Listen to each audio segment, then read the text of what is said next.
Whenever, are you going to introduce me or I can just start? Has already introduced you. Oh, perfect. So I can actually start. So I'll start by greeting everyone and saying I apologize for not being um, with you in India today, but some passport problems, so I apologize.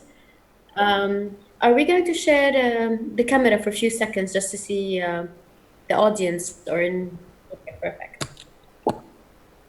So just want to say hello.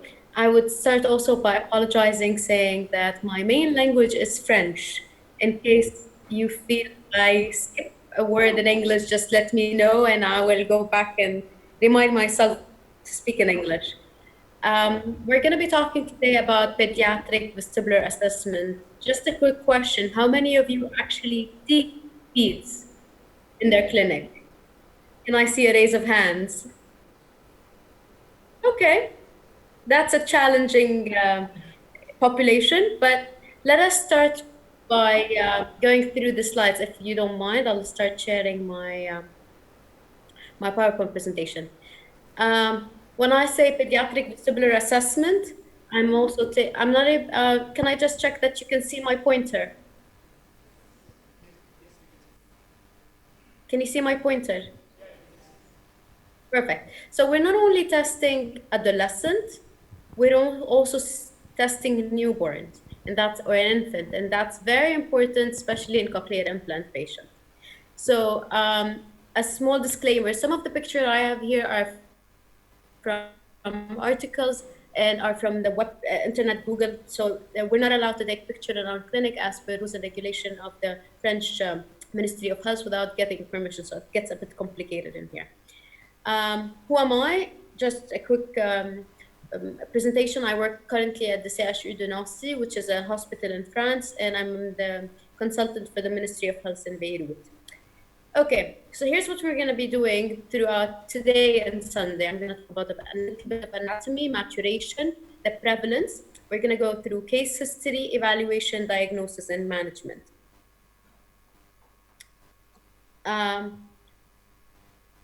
Hello? Okay, perfect. So we're going to be talking today about anatomy, the prevalence, case history. I'm going to start talking about evaluation, but I'm going to talk on Sunday, hopefully, about maturation, and that will affect evaluation clearly, and I'm going to speak about it a bit today. Diagnosis and management will be on Sunday. So why do we test the vestibular system in children? First of all, to determine the site of lesion. And by determining the site of lesion, this helps us see if the child is on term for achievement of development milestone in cognition. One of the most important part of it is actually reading and writing, and reading more than writing. Once we're able to prevent this delay, or in case there is some, we can determine the course of treatment and create an effective rehabilitation plan. Moreover, we rule out significant diagnosis or be able to differentiate. For example, in Usher, type 1 and type 2, we're capable of actually differentiating between them through vestibular assessment. Side of ear of cochlear implant is very important. I'm just going to say here this one thing. I'm sure some of you have mentioned it today, or they're going to be in the next few days. 2% of children implanted will end up having a bilateral vestibular lesion. I'm not going to say completely total, but closer to total. 2% is not an easy number, so make sure we test pre and post implant. And finally, and this is where our role is very important, is a lot of parents are scared, especially consulting with Dr. Google can become a bit scary to parents. So we need to elevate and help them understand that what's going on with their children exactly. I'm going to talk about the process we're currently following. And we have two protocols, but I'm going to talk about the process, and we're going to take a few minutes just to take a few opinion, if possible, about what do you think about my process. So vestibular disorders can be difficult to uncover because they can be symptoms that are common with other disorders, or it could be a side effect of medication. So what we have decided is that the medical doctors or the general practitioner or the pediatrician will rule out any threatening condition. And in case it's threatening, then I will see them late in the stage. However, if it's not, then we'll start treating. And do we really care what's the cause of vertigo, do you think? I'm gonna take a minute, and if you can pass the mic, I just need one person's opinion or two. What do you think? Do you really need to know what's the reason why the child is vertiginous?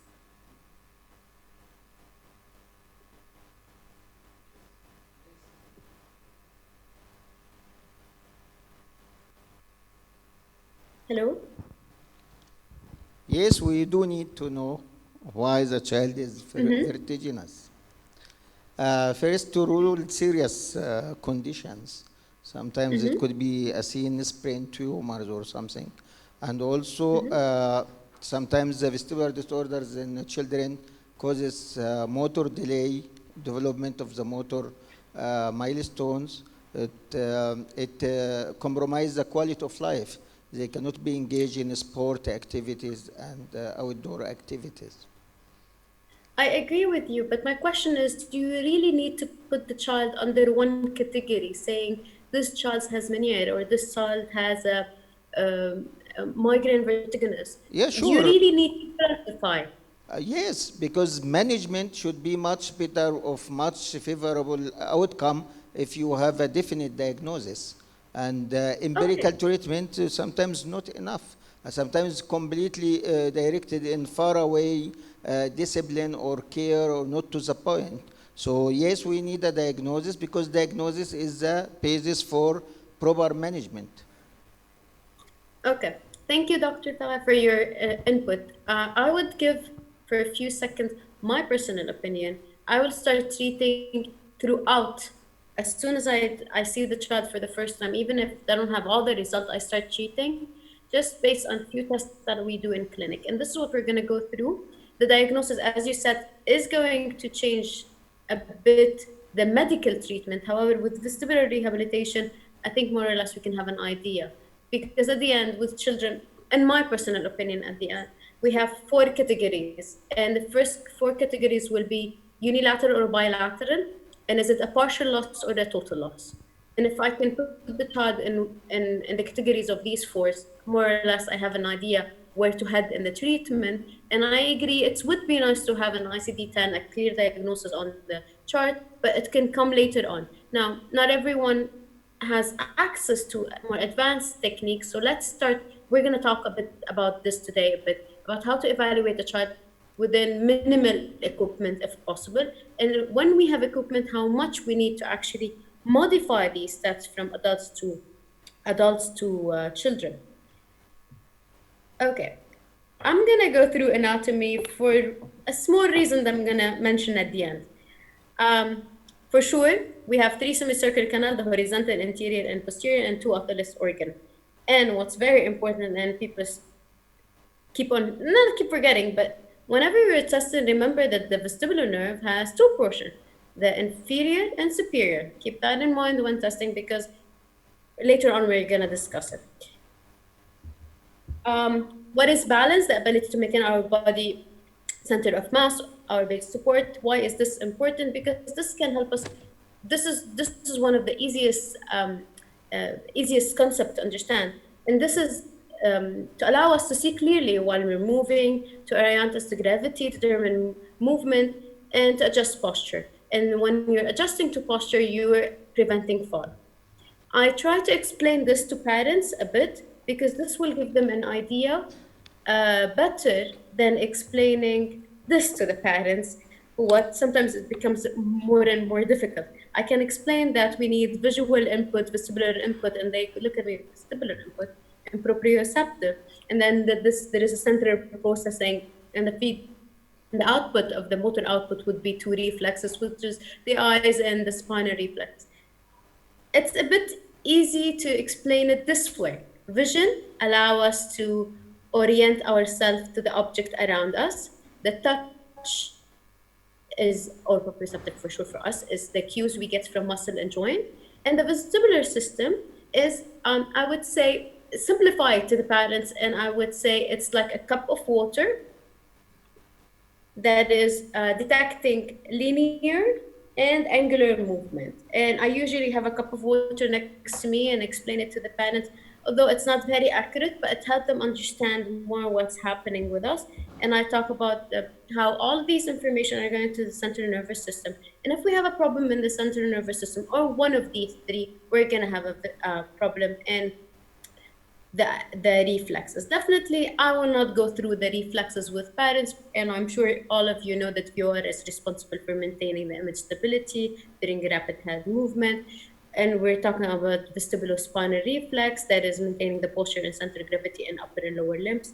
And finally, the less talked about is the vestibulocholic reflex, which is the reflex that we can earlier on test, which is the writing reflex of the neck.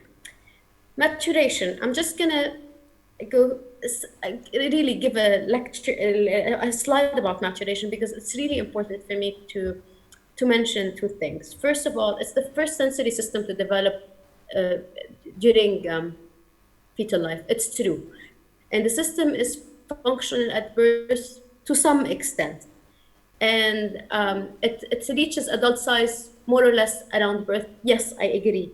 But do the reflex really reach the peaks around 12 to 15 years old? What I'm trying to say are our kids really mature vestibularly at these ages. Now, we performed a study, and it's currently under review with Lewis National, where we did postureography on 120 child, and we're able to say to some extent that the somatosensory function in adult is similar to adults and children aged 5 to 8 years old. The vision function is maturing. It peaks at 11, 12 years old. However, some difference is noted between gender and between eyes. So if you have a weaker eye, etc., that affects. And we also have a problem with direction and asymmetry. This could be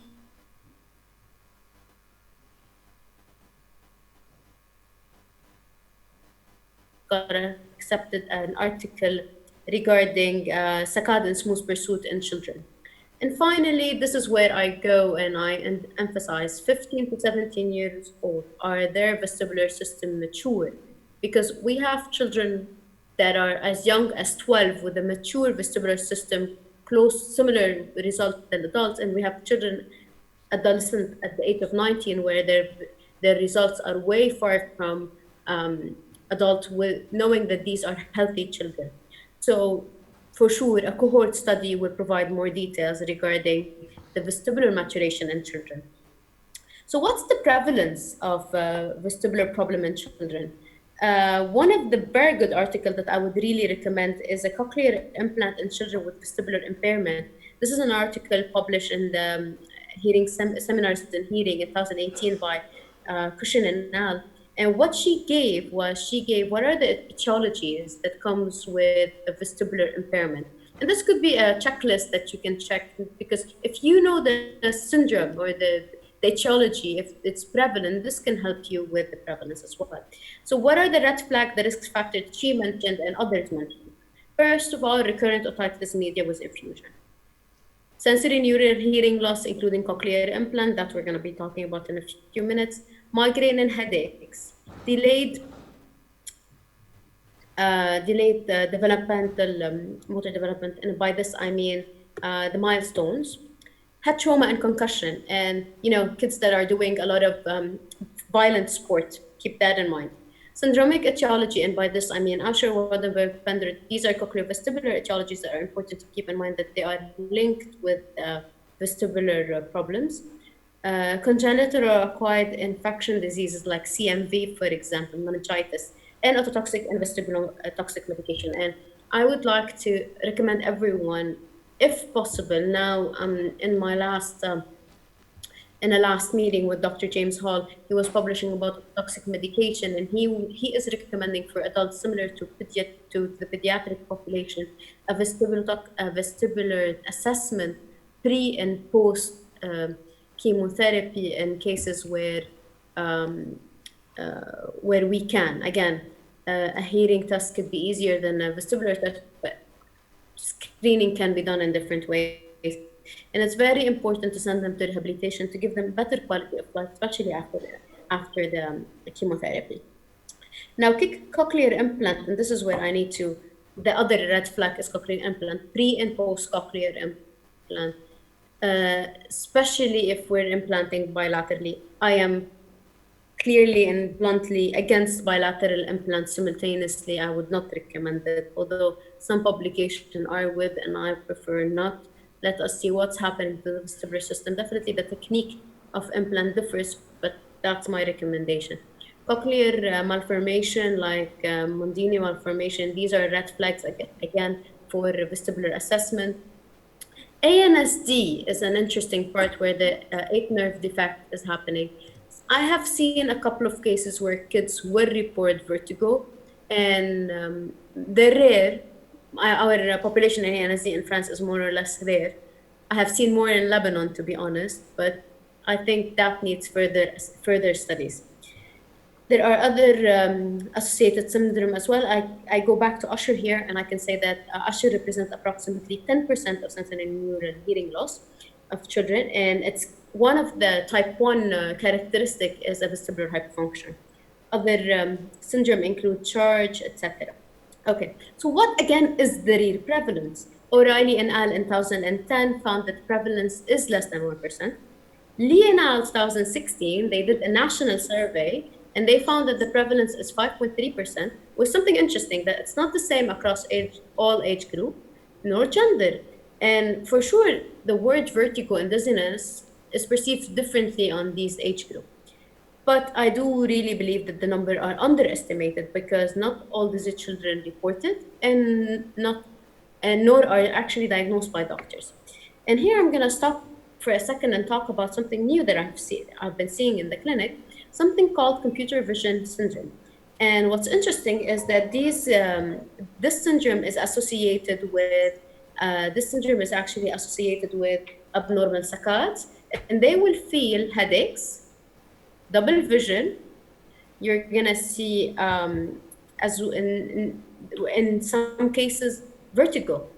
And you come and ask the parents, when did this start, or what is the lifestyle of the child? And he spends, let's say, 3 to 4 hours playing video games on daily basis. So the computer vision syndrome in children is increasing.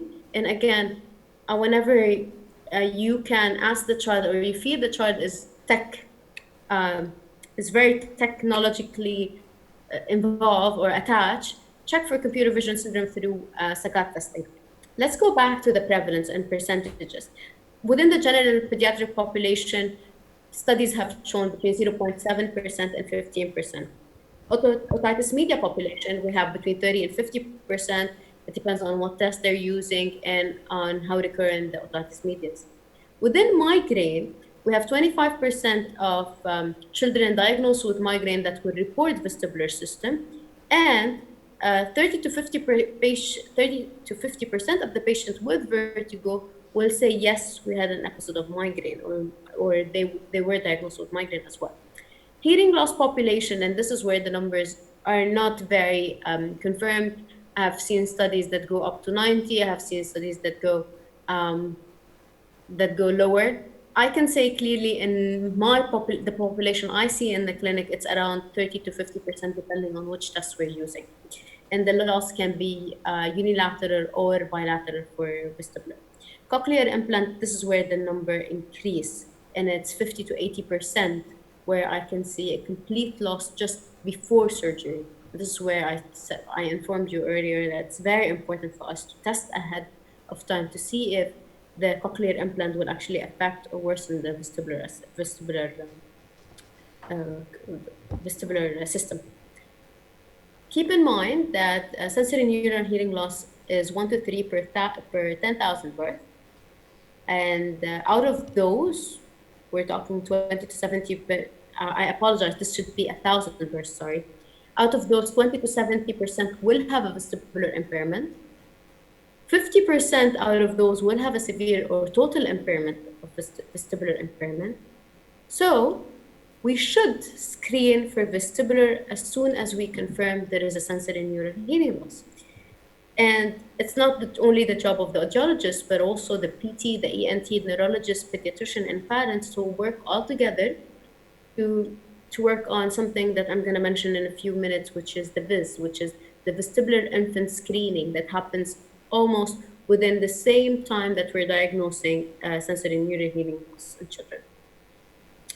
Let's go to the case study, and I guess this is the bulk or the meat of our lecture today with evaluation. So what's important for us to do is to, first of all, identify the age-appropriate motor milestones, know what are the syndromes that are closely associated with this dizziness, ask questions that can provide you with further information regarding the child's possible vestibular impairment, and you need to know where to send your children for further testing. Some of us do not have all the equipment within our center, and they need to know exactly where to send their children. I do agree that some of us can do the entire job without advanced equipment, but I do believe having a copy of a quantified test is important in their chart. I took this information from Dr. Devin McCaslin from his 20 question on Audiology Online. Now, these are my personal tips regarding case history. Please send the case history before the appointment. I send it via email to the parents. I'm not sure how it's possible to do so in different parts of the world, but I usually send the case history before the appointment and give them at least 1 week to 10 days, because sometimes they need to observe the child and give me what they think about. And they would need to send me their case history 1 day ahead so I can review it before seeing the child. You cannot perform all the tests nor all the case history without having a partner or an assistant. They don't need to be an MD or an AUD or an audiologist. You need someone to be with you throughout testing with children. Asking the parents only is never enough. You need to get feedback from the child as well. And I also use smiling faces and picture to help the children explain better what they're feeling and how they feel. And I usually use the smiling face mainly for their journal, which I'm going to discuss on Sunday in management. Okay, so but just for people who won't be able to attend, I use, similar to the cochlear implant chart, these smiley faces to ask questions to see how they feel. I have pictures with me and printed out that allows them to better explain what I'm trying to ask if they're not able to understand. And I would really recommend to have some pictures. Do not show them the picture unless you feel that they're not able to find their words. Now, I asked the patients or the parents of the patient about their gross motor milestone, and asked them if possible and if they can afford it to fill the age and stages questionnaire, which I'm going to show in a few minutes. I have in our clinic, but this is a study still, the Pediatric Dizziness Handicap Inventory in French. I'm not sure if I know that English is available. I'm not sure about the Arabic version, if it's out, yes or no. I know that there are a few teams that were working on it, but I don't know if it's published, yes or no. So this is the maturation motor milestone, and you can find it online. Oh, that reminds me. I've asked to pass a paper in case you would like to have a copy of this PowerPoint presentation. Just leave me your email and I will send you a copy of this PowerPoint presentation. I have this tabulation on my questionnaire, and it's in French, and they will have to just say yes or no, an X or a tick if the child does these information, fits within the criteria, yes or no. Now, the delayed motor milestone in conjunction of any issues of hearing loss, or if the parents say that the child is falling, of the or they report him being very clumsy.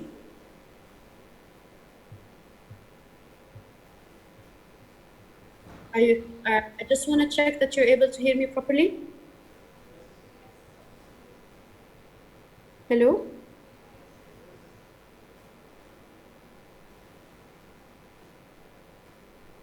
Hello? Yeah, we are able to hear you well. You're not able to hear me clearly? Yeah, we do. We Okay, hear you perfect. clearly. So go on. Perfect.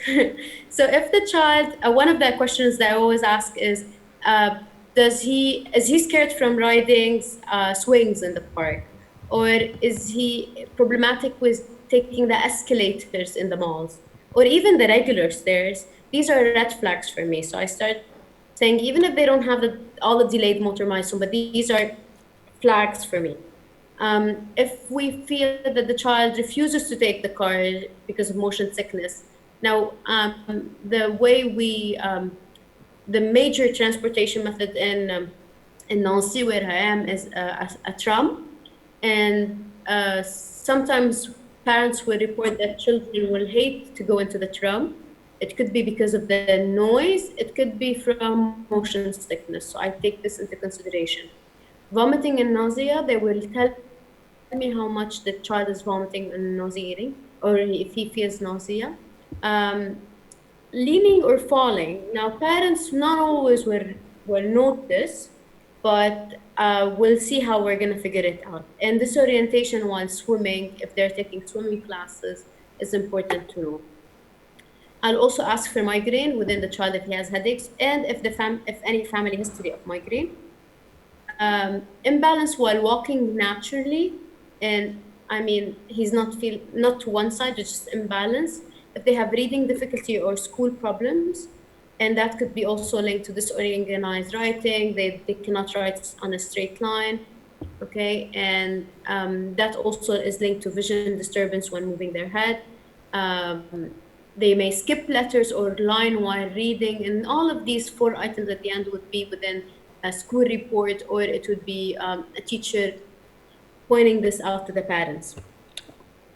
Now, I was talking about an ASQ system, which is the age and stages system, and it's a questionnaire that is for each age group that will help parents to actually monitor.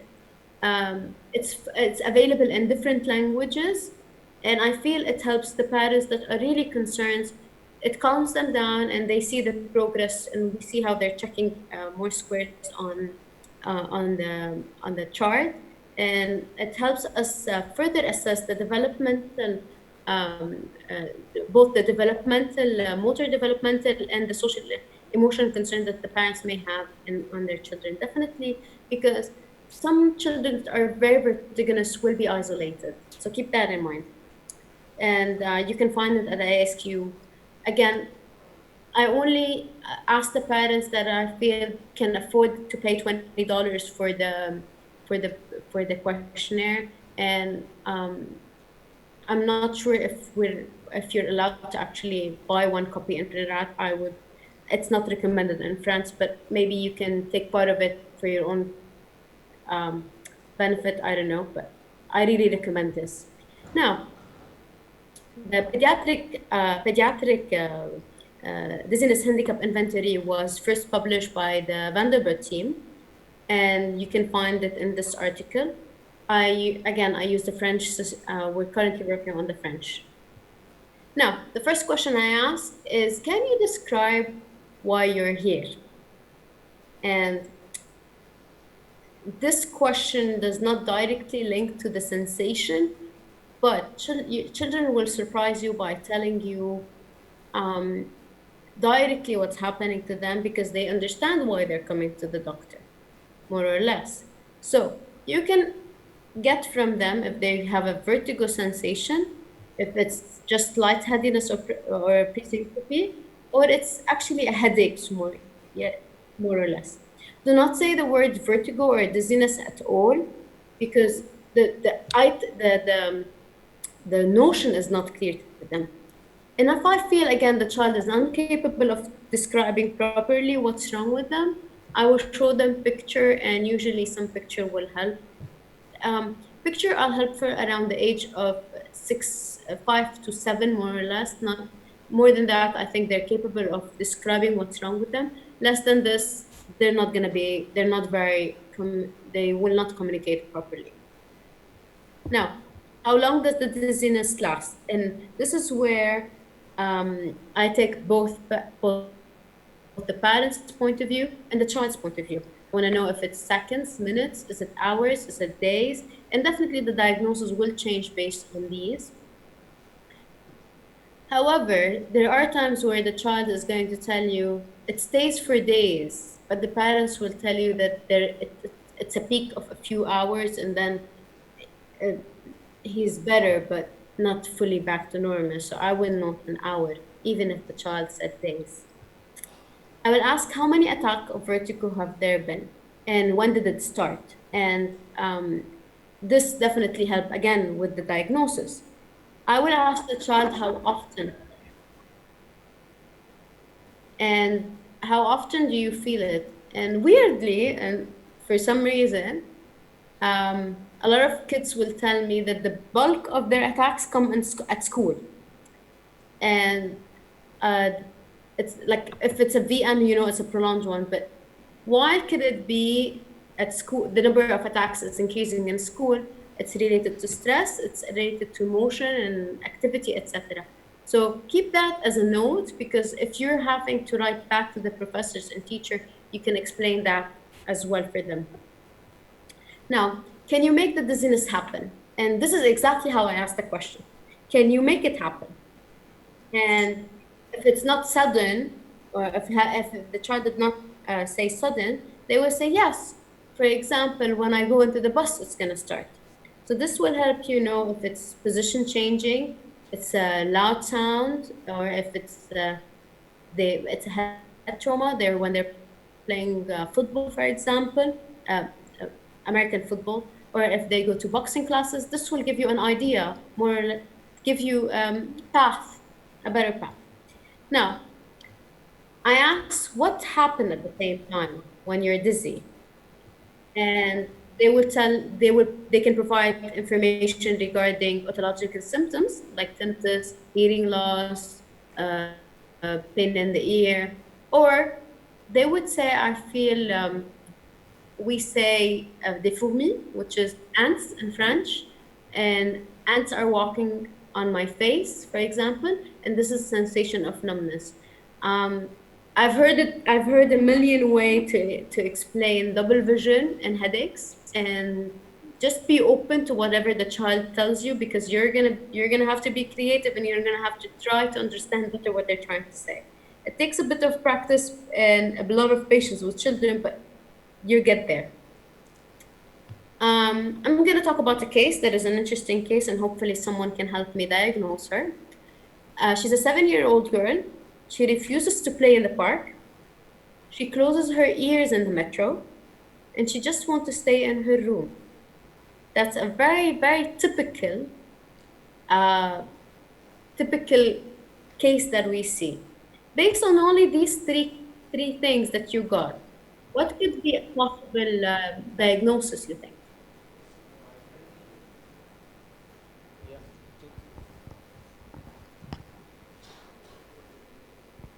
Hello. Migraine.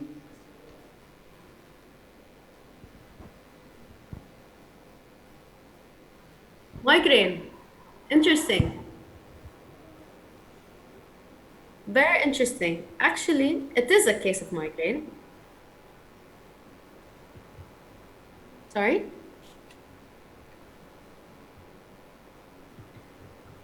Actually, it was a case of migraine because the child has a normal development, nothing wrong with her case history. She had a family history of migraine, and it was very easily to confirm it was a migraine. One other thing that confirms it was a migraine is that she closes her ears in the metro. She didn't have a problem getting into the metro, she just was bothered by the sounds in the metro.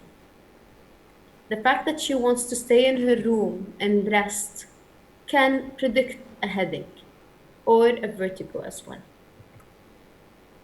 Kids are vague and cannot give us all the information, so we will have to, a lot of time, deduce from what they're saying. Now let's start with the evaluation, and this is where it becomes tricky. I'm gonna take a minute and ask if anyone has any questions before we start the evaluation. Solara, you hear me? This computer vision syndrome, I know there is some reports maybe under different name, but in our clinical experience, that's mostly occur with those with migraine or vestibular migraine.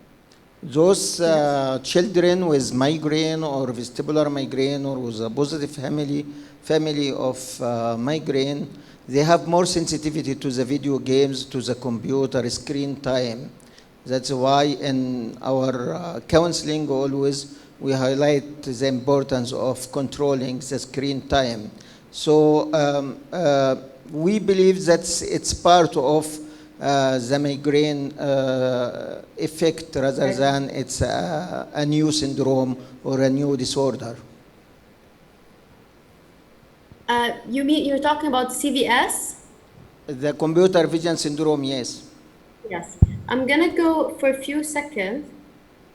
I'm sorry, I think you lost my screen. Let me go back to my screen. Apologies. Can you see my screen again? Yes. Yes, we can. Okay.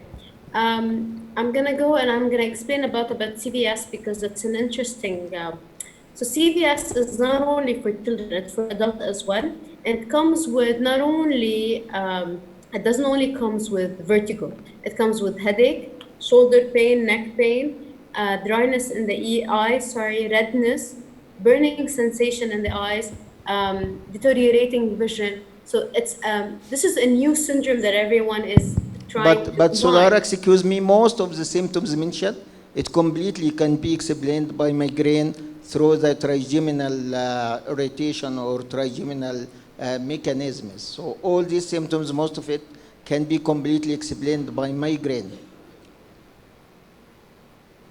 I agree, but usually in migraine, oculomotor results are not that off.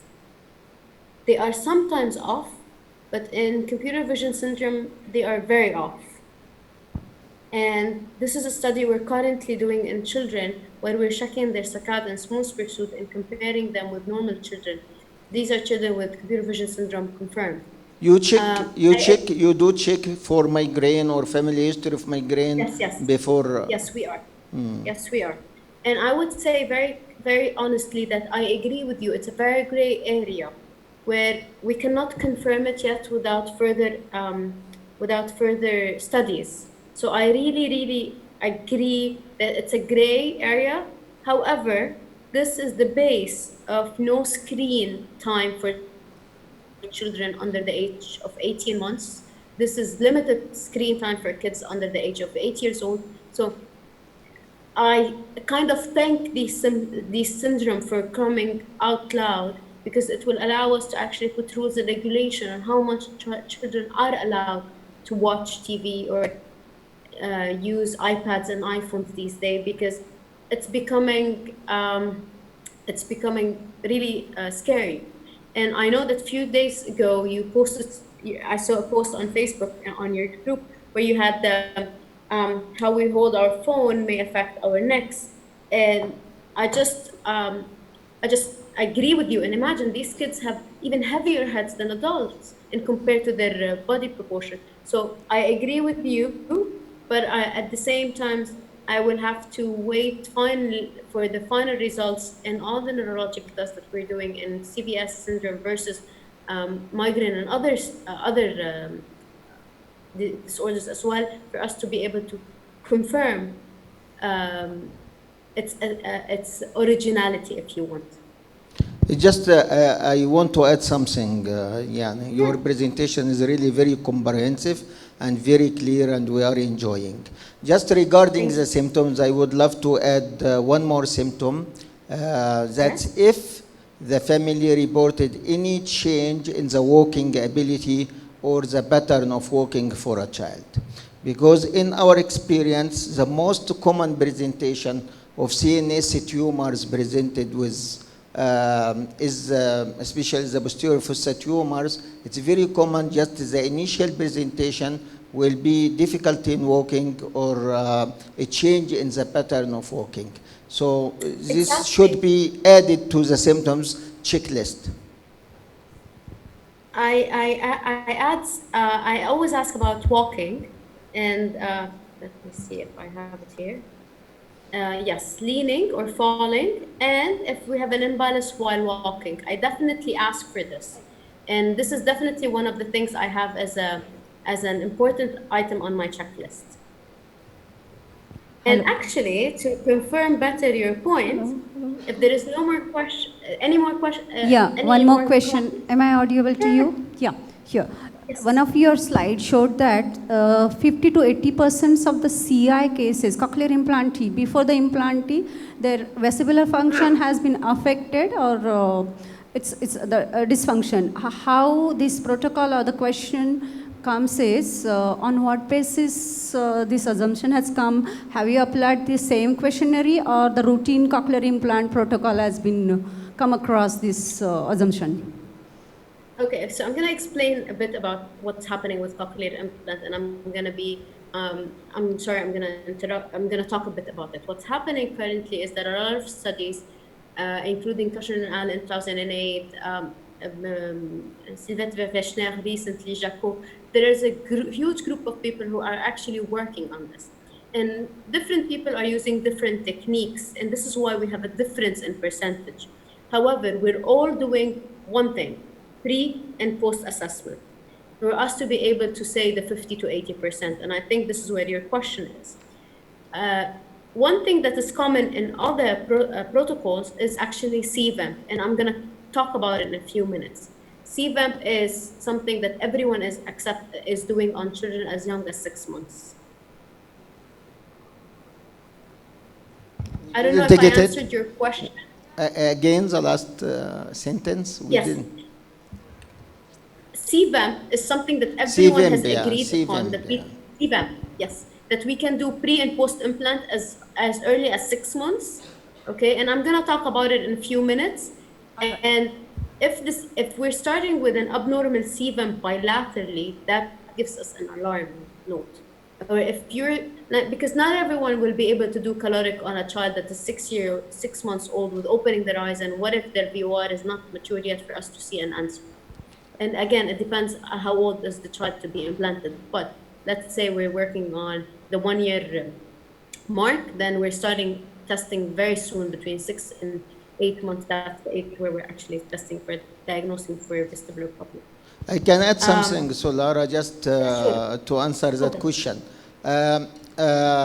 Toronto people, Toronto group, Cushing, Sharon Cushing, and Pepsin, and their group, they maybe a lot of studies on vestibular function in pre-cochlear implant and post-cochlear implant children. And they based their finding, I think the report 50% comes from their paper. It's based on caloric testing. So usually the cornerstone of their preoperative vestibular assessment is caloric testing. Yeah, I know that she likes. I know that she prefers actually rotary chair as well, because it mimics more the natural. Yeah, but We're gonna talk about this at the end. Just give me a minute. We're definitely okay, gonna sure. come. Okay, so when do we start evaluation? And actually, I start evaluating the child from the moment he arrives to the clinic. And this is actually in one of the pediatric waiting area that we have here. And I have this somewhere out in the corridor. This is not our corridor, but I have something very similar. And let me tell you that we start evaluating the child 15 minutes ahead of time, just going outside, sitting between parents, and I observe the child play. And then on the way to my office, I have this, and we start, if they're capable, we start jumping to see how they're walking and jumping. And that's how I started my first evaluation. I start early. The second thing I'm gonna say is that I would really recommend, although not everyone is happy with what I'm gonna say, is that children are scared of the white coat. So if you can skip the white coat, go with fun scrubs, or even wear something that is a bit less formal for a child, that could be easy, because he's gonna spend 2 hours with you.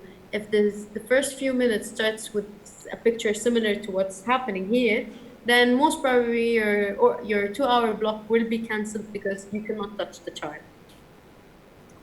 Now, we know that the VOR, we're going to start by testing, we talked about two reflexes, the VOR reflex and the VSR reflex. So we're going to evaluate the VOR. We're going to try to do it with movement that exceeds 100 degrees. And we're going to see with oculomotor, in addition to the oculomotor test, what's going to happen. We know that the pathway of the VOR reaches maturity within the first 1 year, between 6 to 12 years, between 6 and 12 months. This is why my question that I always get is, how accurate are the results? Well, maturation starts completing itself around 6 months. So am I 100% sure it's mature by 6 months? It's a question mark for me.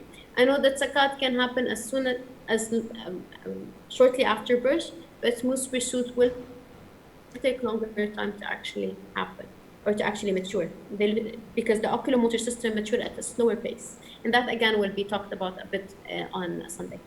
Now, how can we evaluate the VOR? We can do it with VHIT, we can do it with caloric or with rotary chair.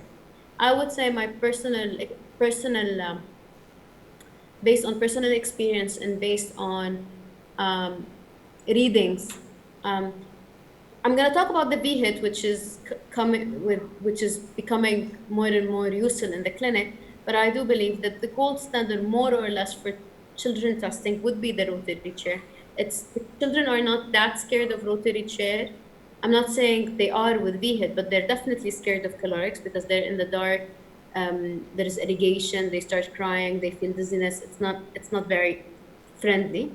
Rotary chair, infant can be put on their mom's lap and we perform the test. It's not very funny for the mom, but fun for the child. Now, let's go back to VHIT for a second. And personal experience, there are 3 systems in the market. And you have the system where there is a goggle, and there is the system with no goggle. And again, I do not recommend the system with goggles on children, especially kids under the age of 4 years old, for many reasons. First of all, when you're putting the goggle on the child, not all children,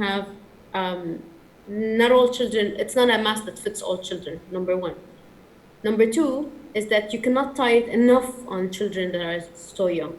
Now, I know that these companies are working on a pediatric mask. Some companies have put in pediatric mask on the market, but I'm still not convinced, because the way you hold the head and the way you have the strap holding the head, I'm not convinced how accurate the results are.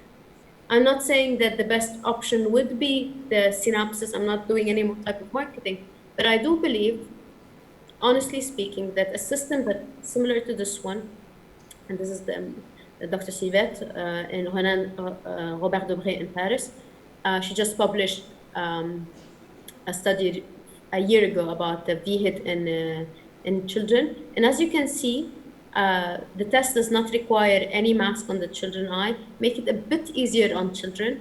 And the second thing I want to pinpoint is that you will always need person standing here to make sure, with a toy in their hands, so they can focus on the target above the VHIT system, so they can focus there. It's similar to the point you have on other system as well, the focus point. I just wanted to mention that in one of our current study, we were using a system with a mask, and I had to exclude a couple of kids because of the mask failure to calibrate, and they're aged 4 to 5. The second thing that is an issue with the VHIT, it's a personal comment with the VHIT, honestly, is that I do not believe that none of the equipment is capable to tell me exactly, personally, that's a personal opinion, personal observation. I think the verticals in the children are not, you don't have exactly the gain, the correct gain, the abnormality cutoff in children yet for VHIT. I think it needs a further study with advanced, with an advanced protocol to be able to exactly say you can do verticals in children. I don't mind doing them in adults. I think it's easier with adults, but with children, I still have my question marks. Again, this is personal comments. Other may disagree or agree, but that's my personal comments regarding VHIT. What about OVAMPs? Now, OVAMP, I would say that you can do OVAMP on children. It's a bit more challenging than the CVAMP, but it's definitely doable. And again, we're testing the VOR. Now, how about the VSR and VCR that we talked about? And you can definitely do the CVAMP, and I really like to do CVAMP on children. I feel it's really, we can do it very easily. AC, BC, it's doable. I didn't find any problem doing it. And I like doing postureography. It's one of my favorite tests with children. I feel they like it. It's fun. They're never bothered by it. However, it has some limitation that we're going to talk about in a few minutes. This is what I was talking about, the vestibular infant screening, which is the Belgium team, Ghent in Belgium, where they're implementing a standard vestibular screening protocol for children with hearing impairment. And what they're doing is that if the child needs an ABR, okay, and they discover that they need a further assessment here, a CVAMP at 6 months, okay, is necessary. They're only doing CVAMP, and if it's a pass, they don't do further follow-up, which I kind of prefer to do. But again, if there is a refer, they will do more assessment, and you can find further information on their website. It's VIS Flanders. I really recommend reading their article. Again, this is the article. It's published in the International Journal of Pediatric Vestibular for people who are interested to start infant screening program or include this. They have all information needed. Now, let's talk about all these evaluations that are available. We have the calorics, which I mentioned is hard to perform on children and hard to tolerate from children. We have the rotary chair that is easy, but however, it does not give us site-specific. Questions about the VHIT's accuracy are still there. There are different brands and different normative data, so it's not stable yet. So it's still in the process of creating its standards. And definitely we still have the problem of slippage of the mask in some companies versus other. And I think this will be solved soon. With the CVAMP and OVAMP, it's not always present. Keep that in mind. So an abnormality, 100%, an absent CVAMP or OVAMP in children does not directly mean that we have an abnormality. Further tests is needed. And OVAMP is slightly harder for very young children to get versus CVAMP because of the positioning of the electrode. Now, postureography has another issue. The minimum weight is 18 kilos. And if you're not using the regular postureography, you're using the Pullman postureography with the foam, it's more or less age-related, so you cannot do it on as young as 6 months. So now that I have all of these limitations, you're going to tell me, what are we going to do to test children? If you're going to say, this we cannot do, and this we cannot do, and this we cannot do, well, you only need to do a bedside exam, and whenever needed, keep a record. So this is, let's start with oculomotors, which I did not mention previously. Because with the VNG system, you can do oculomotor, but again, with their mask, it's going to be slightly difficult for younger children because they cannot follow instruction as well. However, we can do similar to this picture an oculomotor testing, which is with saccade or smooth pursuit using toys, and with the recorder system this way. So again, we're not putting goggles on the child. We can use for OPK drums, or even there is an application on your cell phone you can download. You can download it and do OPK on children. You can do rotational chair with a Pullman rotational chair by holding the child this way and turning, similar to the picture you see here, or actually turning a desk chair, do it yourself with a partner. You cannot do this on your own. You definitely need the partner or the parents. My only problem with parents is that they tend to be very gentle. So my partner will actually know exactly how to move the chair at the proper speed. Head impulse tests can be used without any goggles, without any recording. You can use a red nose, or I usually put a toy in my mouth, which is, I glued it on I put a toy that comes with the Kinder Egg actually, and I put it on a wooden tongue, the wooden talk thing that you put in, and I put it there, and children are interested with what's on the toy, actually. So I can do head and pulse very quickly. These pictures that you saw here, I actually got them from an article, which is a review of the literature and guide for clinical examination with age-appropriate norms. We're actually publishing an article about saccade and smooth pursuits in children, but that would be a recording, and we couldn't get recording less than 5 years old. However, Duatel and Al were able to do it in the 3 to 6 years old using a VNG system. VNG system. Now, if we do the headers test that I just showed you, we're checking the horizontal plane only this way. Even if you're gonna do the verticals, it's questionable with these young children. So what are the normal findings? It's the eyes need to, they shouldn't deviate from where they're looking with the test or nose. An abnormal finding would be seeing the catch-up Cyclops, okay? Now, the postureography can be changed to different possibilities. For example, use the single leg stance and you count how long they can stand, and it's age specific. Sorry, I did not put it here, but I think it was Dr. Lavender Rose, which worked with Dr. David McCaston, who has a nice chart. I'll try to add this to the slide presentation if someone asks for it. I'll definitely add this.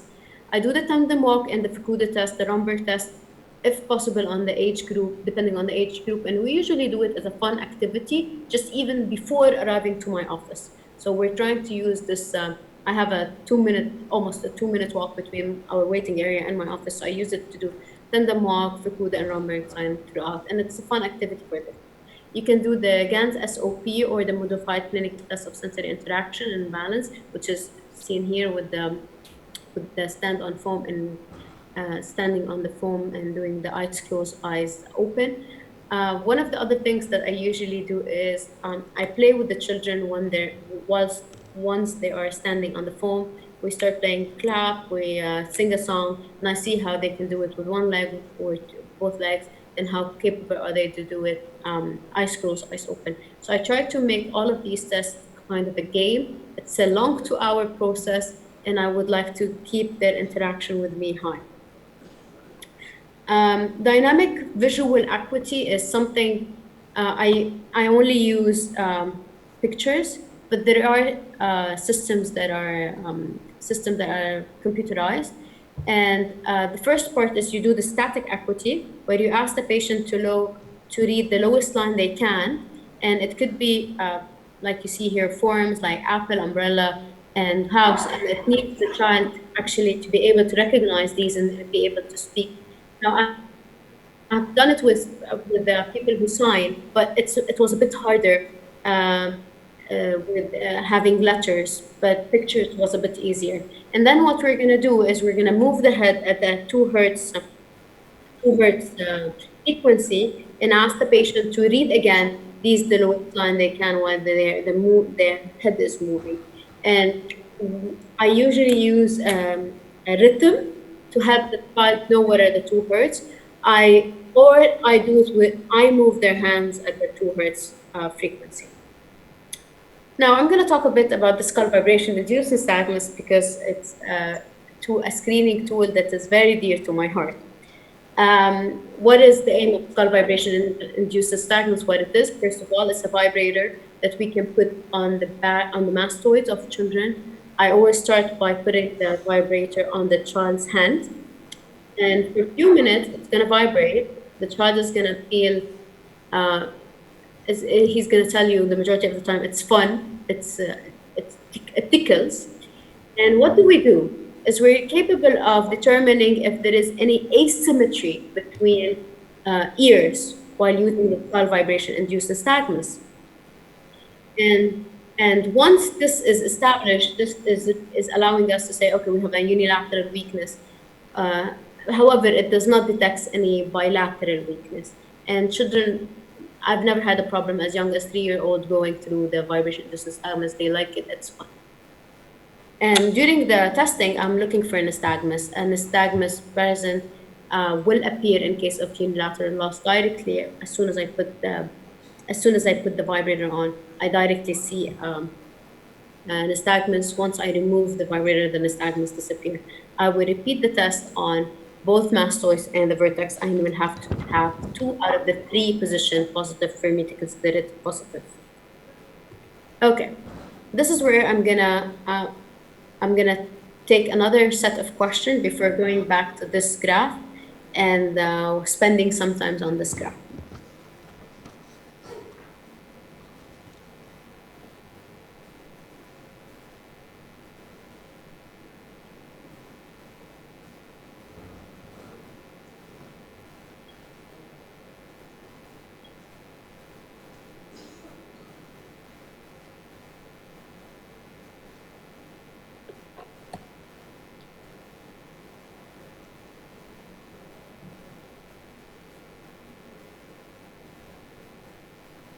I'm not sure there is any questions.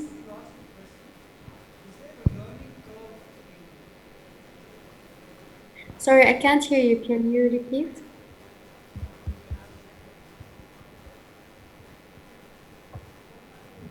Did you, in your experience, find it easy to start this? Was there a learning curve, or were you able Yes. to translate the adult experience to the children's experience quite easily? Because a lot of the tests you're talking about are extant in the adults anyway. A lot of these tests are applied to adults. So if you were to advise doing the same thing in children, is it difficult? Well, actually, it's not. So let's go very quickly and I'll give you tips on the way. So this way we can do it. With the saccade, I assume doing saccade and oculomotor should be easy. The only thing that you need to keep in mind is that their attention span is very short. So we need to play I always start with saccade and oculomotor, and then I give a child a few minutes of break while I ask the parents a few questions. So keep that in mind. The oculomotor are very easy to do. Now, rotational chair, it took me some time to actually be able to actually know what is the speed I'm moving the chair with and how fast I can do it, etc. But that's a learning curve and it's doable. Head impulse test, if you can do it on the adult, all you need to keep in mind, what you can do is, and I would start doing this on every child that I see in the clinic, even if they have a simple hearing test, is I do the hit very quickly. So this way, my hands are capable of understanding the movement. The one difference you're gonna see between adults and children is that when you do the hit on when you're doing the hit on children, the force you're gonna put is a bit different. So this is why you need a bit of practice on the head impulse test with children. Sorry, I'm using my hands, but that's how we do it. If we do caloric testing, and I would say that it's really hard for me to perform a calorics on a child less than 3 years old, and usually I block an hour. If it's mandatory for me to get a calorics, then I block an hour, knowing that I'm gonna give breaks between irrigations. I know that if I can go with the monothermal, I will go with the monothermal. Otherwise, it's going to be, unless I'm forced, I'm gonna do bithermal. I would do bithermal in case I don't have a goggle, and using Frenzel glasses and opening the eyes of the child. And it could be challenging doing calorics on young children, let me be very honest. But sometimes we have to do it. We need to specify in the ear. Rotary chair is easy, and C-vamp and O-vamp. Okay, with C-vamp, it's the way you position the child that's going to change. You can put the child in a car seat, or you can actually give the put the child on. The mom holds the child this way, so the baby's head is in her arms, and she provides the movement that we're requesting her to do. So it's a few modifications of what we do in the clinic, and also you can use, I don't know if you can see it here, you can use a pillow on your chest, and you move the head, you put the baby's head this way, so you can see. And for me to move the baby's head, I will use a kind of distraction. I'm against using computer distraction. Kids are distracted very easily. I can use a toy, a simple toy that makes music, and directly the child will move, similar to VRA, for example. Hope I answered your question. You have. Thank you. Thank you very much.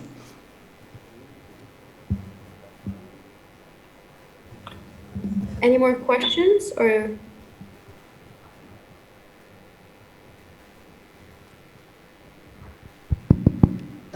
Thank you very much. We have enjoyed your presentation.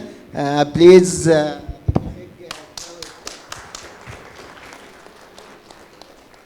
we wish the next time you will be here with us in person.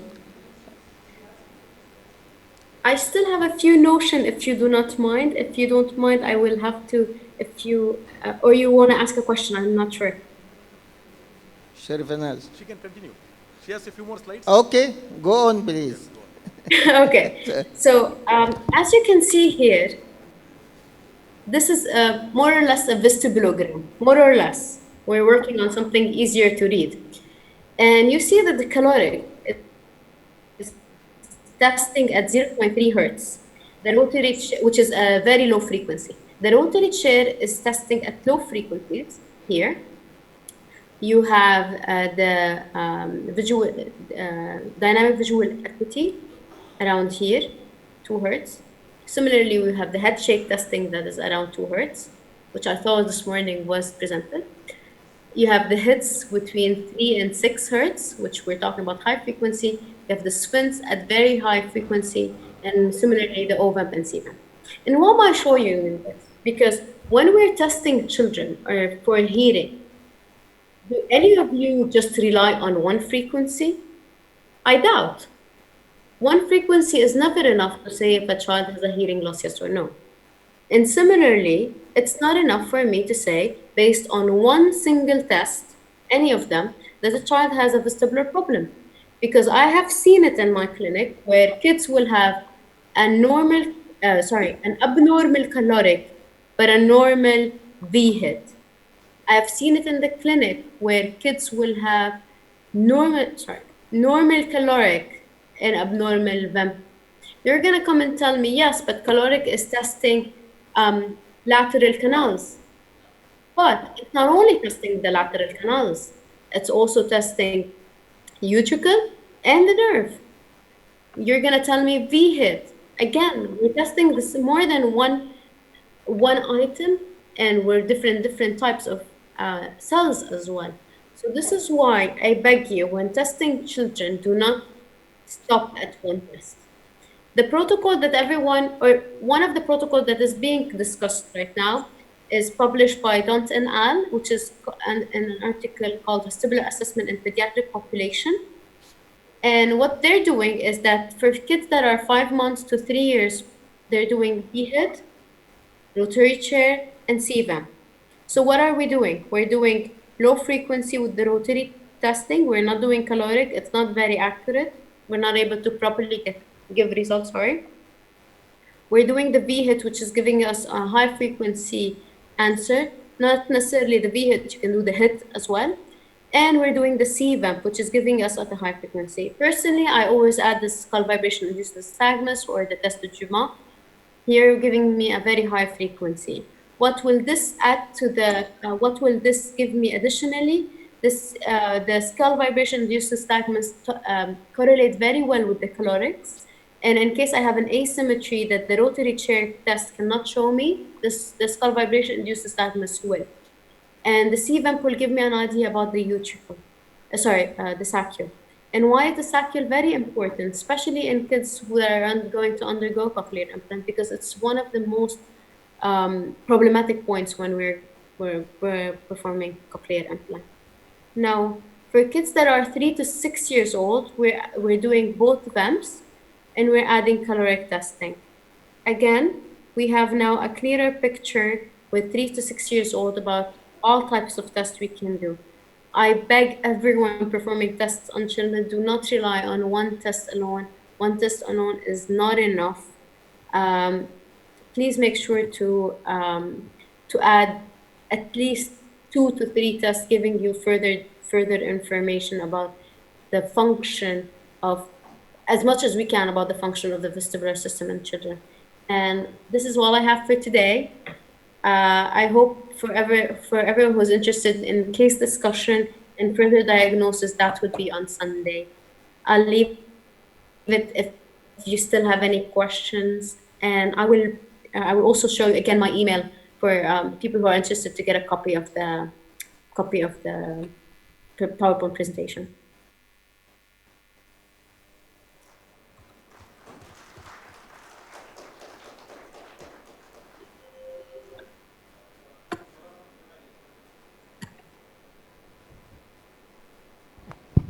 Hello. Yeah. Dr. Solara, thank you so much. And though you could not be in person available here with us, it is great that you took the effort of being with us online, and we appreciate the effort that you came yesterday 2 to 3 times, today again in the morning, so that we can be sure that the connection is working. And we really had a almost like a real presence here. It went on very smoothly.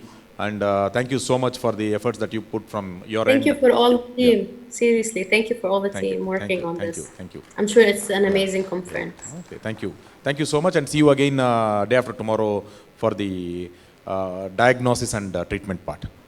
Perfect. Thank you. Have a nice day. Yeah, thank you. Oh, we'll be waiting for you day after tomorrow. Thank you so much. Thank you. Thank you. Thank you. Thank you, Dr. Solara. Thank you.